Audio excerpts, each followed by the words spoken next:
এক, স্ত্রীকে ভালোবাসলে আল্লাহ তাআলা মানসিক প্রশান্তি দান করে, সুবহানাল্লাহ পড়ায়। 2 নাম্বার, স্ত্রীকে ভালোবাসলে আল্লাহ তাআলা স্বামীকে পরকীয়ার মতো বাজে কাজ থেকে বাঁচিয়ে দেয়, সুবহানাল্লাহ পড়ায়। 3 নাম্বার, স্ত্রী যদি স্বামীর ভালোবাসা পায় এবং স্বামী যদি স্ত্রীকে মন থেকে ভালোবাসতে পারে, তাহলে সবচেয়ে বড় নিয়ামত হচ্ছে আল্লাহ তাআলা তাদের পরিবারে সুসন্তান দান করবে। 4 নাম্বার হচ্ছে, স্বামী যদি স্ত্রীকে মন থেকে ভালোবাসতে পারে, একটা পর্যায়ে গিয়ে স্বামীর হৃদয় থেকে আল্লাহ তাআলা দুনিয়ার সমস্ত আসক্তিকে দূর করে দিবে, সুবহানাল্লাহ পড়ায়।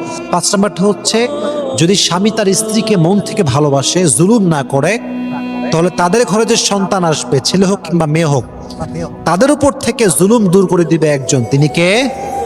এবং সর্বশেষ হচ্ছে, স্বামী তার স্ত্রীকে যত বেশি ভালোবাসবে, স্ত্রীকে তত বেশি সুন্দর করে দিবে একজন, তিনি কে?